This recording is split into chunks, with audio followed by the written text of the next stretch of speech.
നമസ്കാരം. മലയാളി വാർത്തയിലേക്ക് സ്വാഗതം. പ്രതിപക്ഷ നേതാവ് പിണറായി വിജയന്റെ യാത്ര മുടങ്ങിയ സംഭവവുമായി ബന്ധപ്പെട്ട് നിർണായകമായ വിവരങ്ങൾ പുറത്തുവരികയാണ്. പ്രോട്ടോകോൾ വിഭാഗത്തിന് വീഴ്ച സംഭവിച്ചുവെന്ന നിർണായകമായ വിവരമാണ് പങ്കുവയ്ക്കാനുള്ളത്. ഡൽഹി കേരള ഹൗസിൽ ചേർന്ന യോഗത്തിൽ പ്രോട്ടോകോൾ വിഭാഗത്തിന്റെ വീഴ്ചയെക്കുറിച്ച് കടുത്ത വിമർശനമാണ് ഉയർന്നത്. സംഭവത്തിൽ ബന്ധപ്പെട്ടവർക്കെതിരെ നടപടിക്ക് സാധ്യത. കഴിഞ്ഞ ദിവസം ഡൽഹിയിൽ നിന്നും കോഴിക്കോട്ടേക്ക് ഇൻഡിഗോ വിമാനത്തിൽ യാത്ര ചെയ്യേണ്ടിയിരുന്ന പ്രതിപക്ഷ നേതാവിന്റെ യാത്രയാണ് മുടങ്ങിയത്. ഗേറ്റിന് സമീപം അദ്ദേഹം എത്തുമ്പോഴേക്കും വിമാനം പുറപ്പെട്ടു. അതുകൊണ്ട് തന്നെ അദ്ദേഹത്തിന് യാത്ര ചെയ്യാൻ സാധിച്ചില്ല. എന്തുകൊണ്ട് ഇങ്ങനെ ഒരു വീഴ്ച സംഭവിച്ചു എന്ന ചോദ്യം, പ്രത്യേകിച്ച് അദ്ദേഹം VIP പരിഗണനയുള്ള ഒരു വ്യക്തിയാണ്. അപ്പോൾ എന്തുകൊണ്ട് അത്തരത്തിലൊരു വീഴ്ച സംഭവിച്ചു? കേരളത്തിലെ മുൻ മുഖ്യമന്ത്രിയാണ്, നിലവിലെ പ്രതിപക്ഷ നേതാവാണ്. അത്തരത്തിലൊരു പരിഗണന അദ്ദേഹത്തിന് നൽകേണ്ടതായിട്ടുണ്ട്. എന്തുകൊണ്ട് ആ വിമാനത്തിൽ അദ്ദേഹത്തിന് യാത്ര ചെയ്യാൻ സാധിച്ചില്ല എന്നൊരു ചോദ്യം ഒരു വശത്ത് നിൽക്കുന്നുണ്ട്.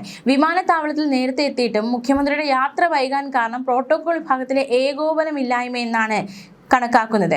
VIP പരിഗണന പ്രകാരം വിമാനത്താവളത്തിനുള്ളിൽ ലഭ്യമാകേണ്ട ബഗ്ഗി ഉൾപ്പെടെയുള്ള സൗകര്യങ്ങൾ ഉറപ്പാക്കുന്നതിൽ ഉദ്യോഗസ്ഥർ പരാജയപ്പെട്ടു എന്നതടക്കമുള്ള നിഗമനത്തിലാണ് അധികൃതർ എത്തിയിരിക്കുന്നത്. വിമാന കമ്പനി അധികൃതരുമായി കൃത്യമായി ആശയവിനിമയം നടത്തുന്നതിൽ വന്ന പോരായ്മ ഇതിന് പ്രധാന കാരണമായി ചൂണ്ടിക്കാണിക്കപ്പെടുന്നുണ്ട്. സംഭവത്തിൽ additional residence commissioner Ashwathi Srinivas അന്വേഷണം തുടങ്ങി. ഇതിനോടനുബന്ധിച്ച് ബന്ധപ്പെട്ട മുഴുവൻ ഉദ്യോഗസ്ഥരിൽ നിന്നും രേഖാമൂലമുള്ള വിശദീകരണം വാങ്ങിയിട്ടുണ്ട്. പ്രോട്ടോകോൾ ഓഫീസർക്കെതിരെ സ്വീകരിക്കേണ്ട തുടർ നടപടികൾ അഡീഷണൽ റെസിഡന്റ് കമ്മീഷണർ സമർപ്പിക്കുന്ന അന്വേഷണ റിപ്പോർട്ടിന്റെ അടിസ്ഥാനത്തിലായിരിക്കും തീരുമാനിക്കുക. വീഴ്ച വരുത്തിയവർക്കെതിരെ അച്ചടക്ക നടപടി ഉണ്ടാകുമെന്ന് Delhi Kerala house additional residence commissioner Ashwathi Srinivas അറിയിച്ചു. ഇൻഡിഗോയിലെ ഉദ്യോഗസ്ഥരുമായി ആശയവിനിമയം നടത്തുന്നതിൽ വന്ന പോരായ്മയാണ് യാത്ര വൈകാൻ ഇടയാക്കിയത്.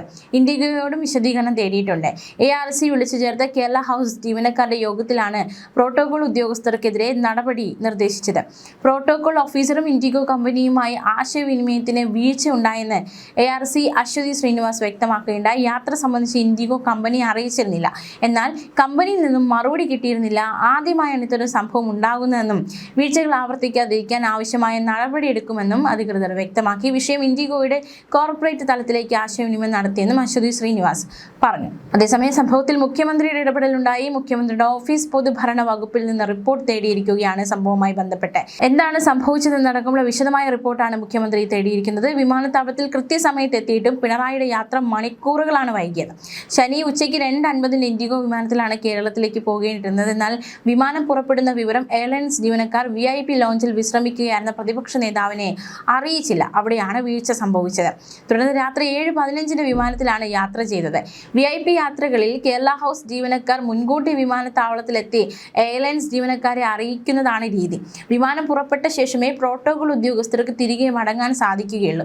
VIP പരിഗണന പ്രകാരം വിമാനത്താവളത്തിനുള്ളിൽ ലഭ്യമാകേണ്ട മറ്റ് സൗകര്യങ്ങൾ ഉറപ്പാക്കിയില്ല എന്ന വിലയിരുത്തലും നിലവിൽ ഉണ്ട്. കഴിഞ്ഞ 10 വർഷമായി മുഖ്യമന്ത്രി എന്ന പദവിയിലായിരുന്ന പിണറായി വിജയന് കിട്ടിയിരുന്ന ഔദ്യോഗിക പ്രോട്ടോകോളിൽ വന്ന മാറ്റമാണ് ആശയക്കുഴപ്പത്തിന് കാരണമായത്. മുഖ്യമന്ത്രി, ഗവർണർ പദവികളിലുള്ളവരെ വിമാന കമ്പനികൾ നേരിട്ടെത്തി VIP ലോഞ്ചിൽ നിന്ന് വിമാനത്തിൽ ആനയിക്കുകയാണ് പതിവ്. എന്നാൽ പ്രതിപക്ഷ നേതാവ് പദവിക്ക് സംസ്ഥാന ക്യാബിനറ്റ് പദവി മാത്രമാണ് ഉള്ളതെന്നും അതിനാൽ വിമാന കമ്പനികൾ നേരിട്ടെത്തി കൂട്ടിക്കൊണ്ടു പോകേണ്ടതില്ല എന്നുമാണ് കമ്പനികളുടെ നിലപാട്. വിമാന കമ്പനികൾ എത്തിയില്ലെങ്കിൽ പ്രോട്ടോകോൾ ഓഫീസർ മുൻകൈയെടുത്ത് അദ്ദേഹത്തെ ബോർഡിംഗ് നടത്തുന്ന ഗേറ്റിലേക്ക് എത്തിക്കേണ്ടതായിരുന്നു.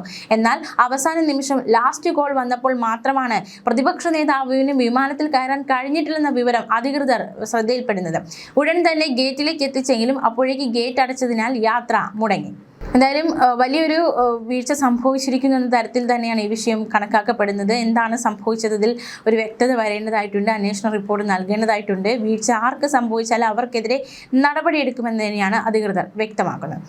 അതേസമയം നമ്മളിനി മറ്റൊരു വാർത്തയിലേക്ക് കൂടി പോവുകയാണ്. പ്രതിപക്ഷ നേതാവിന്റെ ഔദ്യോഗിക വസതിയായ കന്റോൺമെന്റ് ഹൗസിലേക്ക് പിണറായി വിജയൻ താമസം മാറിയാലും ഓഫീസ് സംവിധാനം MLA ഹോസ്റ്റലും നിയമസഭയിലുമായി പ്രവർത്തിക്കുമെന്ന ഒരു വിവരം, ഒരു സൂചന പുറത്തുവരികയാണ്. MLA ഹോസ്റ്റലിൽ പ്രതിപക്ഷ നേതാവിന്റെ ഓഫീസിനായി ഒരു ക്വാർട്ടേഴ്സ് അധികമായി അനുവദിക്കണമെന്നാവശ്യപ്പെട്ട് CPM സ്പീക്കറെ സമീപിക്കുകയുണ്ടായി. നിലവിൽ CPM, CPI, കോൺഗ്രസ് എന്നീ കക്ഷികൾക്ക് MLA ഹോസ്റ്റലിൽ പാർലമെന്ററി പാർട്ടി ഓഫീസ് അനുവദിച്ചിട്ടുണ്ട്. മുസ്ലിം ലീഗിനും BJPക്ക് നിയമസഭയിലും ഓഫീസ് അനുവദിച്ചിട്ടുണ്ട്. അപേക്ഷ നൽകുന്ന മുറയ്ക്ക് മറ്റു പാർട്ടികൾക്കും ഇത് നൽകേണ്ട സ്ഥിതിയാണ്. നിയമസഭയിലെ പ്രതിപക്ഷ നേതാവിന്റെ ഓഫീസ് സഭാ സമ്മേളനത്തിൽ ഇല്ലാത്തപ്പോഴും പ്രവർത്തിക്കുന്നുണ്ട്. ഒരു വിഭാഗം സ്റ്റാഫ് ഇവിടെ പ്രവർത്തിക്കുന്നുണ്ട്. ഇതിന് പുറമെയാണ് MLA ഹോസ്റ്റലിൽ അധികമായി ഓഫീസ് ചോദിച്ചത്. പ്രതിപക്ഷ നേതാവിന്റെ സ്റ്റാഫിൽ പകുതിയിലധികം ജീവനക്കാരെ നിയമിച്ചിട്ടുണ്ട്. ഇവർക്ക് പ്രവർത്തിക്കാൻ നിലവിൽ ഇടമില്ലാതെ വന്നതോടെയാണ് MLA ഹോസ്റ്റലിൽ ഓഫീസ് ചോദിച്ചത്. കന്റോൺമെന്റ് ഹൗസിലെ അറ്റകുറ്റപ്പണിക്ക് ശേഷമേ പിണറായി വിജയൻ അവിടേക്ക് മാറുകയുള്ളൂ. പിണറായി മാറിയാലും ഓഫീസ് സംവിധാനം പൂർണ്ണമായി അവിടേക്ക് മാറില്ല എന്ന സൂചനകളും പുറത്തു വരുന്നുണ്ട്. ഇനി നമ്മൾ മറ്റു റിപ്പോർട്ടിലേക്ക് കൂടി പോവുകയാണ്.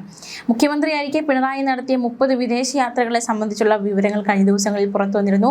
10 വർഷത്തിനിടെ നടത്തിയ യാത്രകളിൽ 17 രാജ്യങ്ങളാണ് പിണറായി വിജയൻ സന്ദർശിച്ചത്. പക്ഷേ ഇതിൽ 8 യാത്രകളുടെ ചിലവ് മാത്രമാണ് പൊതുഭരണ വകുപ്പ് പുറത്തുവിട്ടിരിക്കുന്നത്. വിവരാവകാശ നിയമപ്രകാരമുള്ള ചോദ്യങ്ങൾക്കാണ് പൊതുഭരണ വകുപ്പ് മറുപടി നൽകിയത്.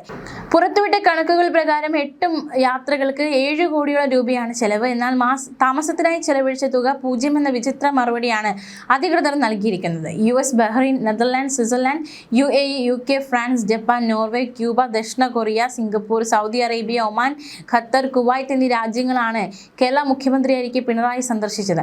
30 യാത്രകളിൽ 4 യാത്രകൾ ചികിത്സയ്ക്ക് വേണ്ടി US-ലേക്കായിരുന്നു. അതിന് പുറകെ 4 സ്വകാര്യ യാത്രകളും പിണറായി നടത്തിയിട്ടുണ്ട്. 2018 ജൂലൈയിൽ US-ലേക്ക് നടത്തിയ യാത്ര സ്വകാര്യമാണെന്നാണ് സർക്കാർ രേഖയിലുള്ളത്. എന്നാൽ 3 ലക്ഷം രൂപയോളം യാത്രാ കൂലിയായി അനുവദിച്ചിട്ടുണ്ടെന്ന് പൊതുഭരണ വകുപ്പിന്റെ റിപ്പോർട്ടിൽ പറയുന്നുണ്ട്. കോട്ടയം ജില്ലയിലെ മുളക്കുളം സൗത്ത് സ്വദേശി MT തോമസിന്റെ വിവരാവകാശ നിയമപ്രകാരമുള്ള ചോദ്യങ്ങൾക്കാണ് മറുപടി കിട്ടിയത്. യാത്രയുടെ താമസത്തിന്റെയും കൃത്യമായ കണക്കുകൾ നൽകാത്തതിനെതിരെ അപ്പീൽ നൽകുക എന്ന നീക്കമാണ് തോമസിന്റെ ഭാഗത്തിന് ഉണ്ടാവുക.